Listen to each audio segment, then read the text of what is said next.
আসসালামু আলাইকুম রহমতুল্লাহ। কেমন আছেন আপনারা সবাই? আশা করছি অনেক ভালো আছেন। আমি আল্লাহ তাআলার অশেষ মেহেরবানিতে অনেক ভালো আছি। বরাবরের মতো আবার একটি নতুন ঘটনা নিয়ে হাজির হলাম আমি নীরব নিরাশা। ভূত চ্যানেলের পক্ষ থেকে আপনাদের সকলকে জানাচ্ছি আন্তরিক শুভেচ্ছা। কথা না বেরিয়ে চলে যাচ্ছে আজকে নতুন একটি ঘটনায়। তবে ঘটনা শোনার আগে অবশ্যই আপনার কানে ইয়ারফোন ব্যবহার করবেন এবং নির্জন একটি প্লেসে বসে আপনারা এই ঘটনাটি উপভোগ করবেন। তো চলে যাচ্ছি আজকে সেই নতুন ঘটনায়।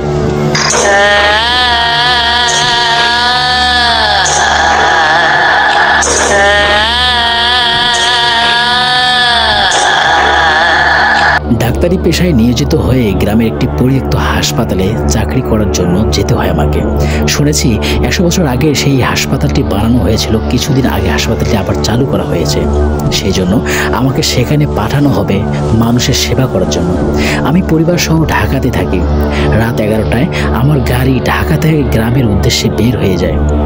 আমি পরিবারের সকলের সাথে কথা বলে 10টা 30-এ বের হয়ে পড়লাম। সময় মতো বাসে উঠে অপেক্ষা করতেছিলাম। বাসটা কেমন যেন খালি খালি, তেমন যাত্রী নেই বললেই চলে।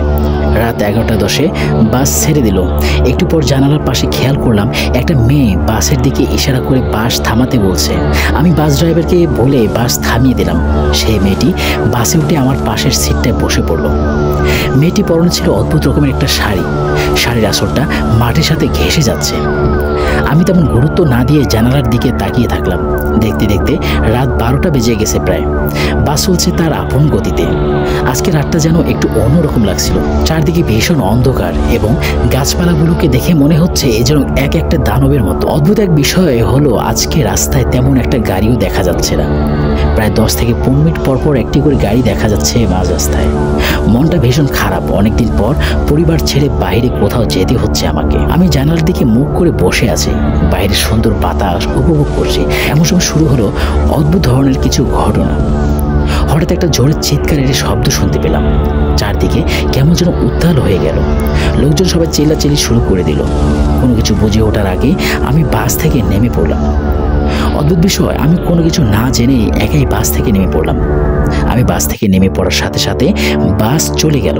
আমি বেশ কিছুটা দৌড়ে গেলাম, কিন্তু বাস থামাতে পারলাম না। চারদিকে অন্ধকার, কোথায় নেমে পড়লাম তাও জানি না। চারদিকে ঘন বন, কোথাও কোনো আলো নেই। এমন অবস্থায় মাথায় কাজ করছে না, কি করব? এত রাতে কোথায় যাব? কোনো হোটেল নেই আশপাশে। কি করব? আমি কোনো মানুষকেও দেখতে পারতেছি না। হঠাৎ আমার আগের অবস্থা ফিরে আসলো। আমি ভাবতে লাগলাম আমি কেন বাস থেকে নেমে পড়লাম। তারপর একটা অদ্ভুত শব্দ শুনতে পেলাম। শব্দটা এমন ছিল, বাঁচাও আমাকে, আমি মরে গেলাম। আমি শব্দটা শুনে ভয় পেয়ে গেলাম। এত নির্জন রাস্তায় এখানে মানুষের শব্দ আসলো কিভাবে? একটু পেছনে তাকিয়ে দেখলাম একটা লোক রাস্তায় পড়ে আছে। আমি আস্তে আস্তে সাহস করে তার কাছে চলে গেলাম। গিয়ে দেখতে পেলাম লোকটার একটা পায়ের উপর দিয়ে বাসের চাকা চলে গেছে। রাস্তায় রক্তে ভেজে গেছে একদম। আমি তাকে জিজ্ঞেস, এমন কিভাবে হলো আপনার? লোকটি মৃদুভাবে উত্তর দিতে লাগলো, একটা বাস আমাকে অ্যাক্সিডেন্ট করে চলে গেছে। আমি তার কথা শুনে সমস্ত ব্যাপারটা বুঝতে পারলাম। বাসটি অ্যাক্সিডেন্ট করেছে বলে তাড়াহুড়ো করে চলে গেছে। আমি লোকটিকে তুলে কোনো রকম রাস্তার পাশে নিয়ে গেলাম। হঠাৎ চারদিকে অনেক বাতাস বইতে শুরু, মনে হচ্ছে এখনই ভীষণ বৃষ্টি শুরু হবে। আমি লোকটিকে ধরে রাস্তার পাশে নেওয়ার সময় তার পায়ের একটা অংশ ছিঁড়ে রাস্তায় পড়ে থাকলো। হঠাৎ আমি লক্ষ্য করলাম রাস্তার বিপরীত দিক থেকে কয়েকজন মানুষ হাতে রক্তমাখা দা ছুরি নিয়ে আমার দিকে আসতে লাগলো। চারদিকে ভীষণ অন্ধকার, তার মধ্যে ঝড় শুরু হলো, গুঁড়ি গুঁড়ি বৃষ্টি পড়তে শুরু করলো। আমি সেই অ্যাক্সিডেন্ট হওয়ার লোকটাকে রাস্তা থেকে সরিয়ে এক পাশে আনার সময় তার একটা পা ছিঁড়ে রাস্তায় পড়ে থাকলো। হঠাৎ ভীষণ তেজ শব্দ করে কিছু লোক আমার দিকে আসতে লাগলো। অল্প সময়ের মধ্যে যতটুকু বুঝতে পারলাম প্রায় 5 থেকে 7 জন মানুষ হবে। তাদের হাতে ছিল বড় বড় দা আর ছুরি। হই হই করতে করতে আমার দিকে আসতেছিল। আমি চারদিকে অবস্থা খেয়াল করে কোনো রকম দৌড়ে সেই জায়গাটা পার করে ফেলে। রাত কয়টা বাজে তার কোনো ঠিক নেই। হঠাৎ চারদিকটা আলোকিত হয়ে যেন কেমন একটা অদ্ভুত আলো বের হয়ে গেল আকাশ থেকে। আমি কোথায় চলে আসলাম? আমি ধীরে ধীরে গুটি গুটি পায়ে সামনের দিকে এগিয়ে যাচ্ছি। কিছুটা দূর হতেই একটা অদ্ভুত গানের শব্দ আমার কানে ভেসে আসলো। গানের শব্দ শুনে বুঝতে পারলাম হয়তো আশেপাশে কোথাও গান বাজনা হচ্ছে। আমি নিজের মনকে শান্ত করে সেই গানের দিকে কান পেতে এগিয়ে চললাম সামনের দিকে। প্রায় 20 থেকে 25 মিনিট হাঁটার পরেও সেই জায়গাটা খুঁজে পেলাম না। তাহলে সেই গানের আওয়াজ কোত্থেকে আসতেছে? আমি চারদিকে খেয়াল করে দেখলাম আলো এখন আর দেখা যাচ্ছে না। আবার সেই ঘন কালো অন্ধকার চারদিকে ঘিরে রয়েছে। হঠাৎ পেছন দিকে একটি বৃদ্ধ টাইপের মহিলা আমার কাঁধে হাত দিল। আমি ভয় পেয়ে চিৎকার করে উঠলাম। এই সময় এত রাতে এখানে কে আসতে পারে? আমার চিৎকারের অবস্থা দেখে বৃদ্ধ মহিলাটি বলতে শুরু করলো, বাবা ভয় পেও, তুমি কে, কোথা থেকে এসেছো, এত রাতে এখানে কি বা তোমার কাজ? বৃদ্ধ মহিলার কথাগুলো শুনে মনে হলো সে আসলে একজন মানুষ আর সে হয়তো আমাকে সাহায্য করতে পারবে। আমি সেই বৃদ্ধ মহিলাকে আমার সাথে ঘটে যাওয়া সমস্ত ঘটনাগুলো খুলে বললাম। সমস্ত ঘটনা শোনার পর বৃদ্ধ মহিলা বলল, বাবা তুমি এত রাতে কোনো গাড়ি বা কিছুই পাবে না, আজকে রাতটা বরং তুমি আমার বাড়িতে কাটাও, কালকে ভোরে তুমি চলে যেও। আমি বৃদ্ধ মহিলার কোনো কথাই শুনলাম না। আমি তাকে বললাম, কালকে সকালে আমাকে হাসপাতালে জয়েন করতে হবে, আজকে রাতে আমাকে সেখানে পৌঁছাতেই হবে। আমি বৃদ্ধ মহিলাকে জিজ্ঞেস করলাম, আপনি কি আমাকে আজকে রাতের মধ্যে সেই গ্রামে যাওয়ার কোনো উপায় করে দিতে পারবেন? বৃদ্ধ মহিলাটি বেশ কিছু সময় চুপ করে থেকে আস্তে আস্তে বলতে লাগলো, একটা উপায় আছে বাবা, তবে সেখানে গিয়ে তাকে রাজি করতে হবে। আমি তাকে বললাম, কোথায়? তিনি আমাকে বলল, আমার পরিচিত একজন আছে, তার কাছে গিয়ে তাকে রাজি করাতে হবে, সে তোমাকে নিয়ে যাবে। আমি তাকে বললাম, আপনার যা ইচ্ছে আপনি বলতে পারেন, করতে পারেন, আমাকে শুধু গ্রামে যাওয়ার উপায় বের করে দিন। হঠাৎ অদ্ভুতভাবে চারদিকটা ছোট একটি গ্রামে পরিণত হয়ে গেল। সবচেয়ে অদ্ভুত ব্যাপার হলো, এত সময় আমি কোনো ঘর বাড়ি কিছুই দেখি নাই। এখন হঠাৎ সব কিছু কোথায় থেকে আসলো তা আমার জানা নেই। যাই হোক, আমাকে আজকে রাতের মধ্যে সেই গ্রামের কাছে যেতেই হবে। বৃদ্ধ মহিলাটি আমাকে নিয়ে একটি দোচালা বাড়ির সামনে গেল। বাড়ির সামনে যেতেই জোরে জোরে হাঁক ছাড়তে লাগলো, খুড়া বুড়ো, ও খুড়া বুড়ো, বাড়িতে আছো? বড় বিপদে পড়ে তোমার কাছে এসেছি, একটু বের হও।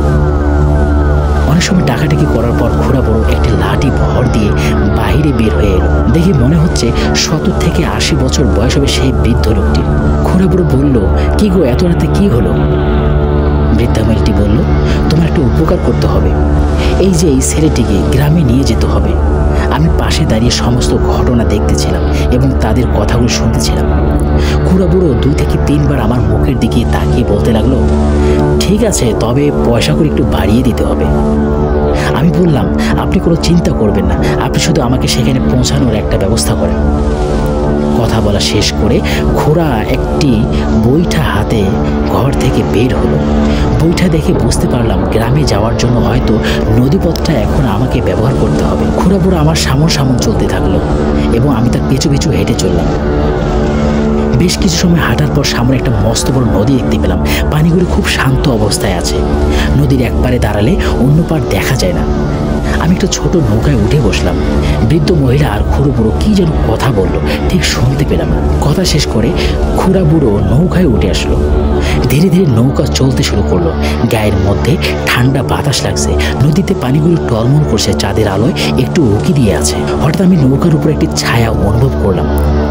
ছায়াটি একটু একটু করে বড় হতে লাগলো। আমি খুড়া বুড়োর দিকে তাকাতে দেখতে পেলাম খুড়া বুড়োর মুখের অংশে বড় একটা আঁচড়ের দাগ লেগে আছে।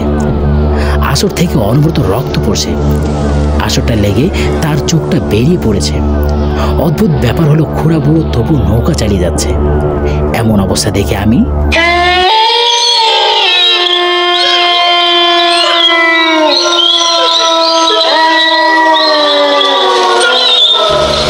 আজকের ঘটনা এতটুকুই। ঘটনার বাকি অংশটুকু নেক্সট এপিসোডে আসবে।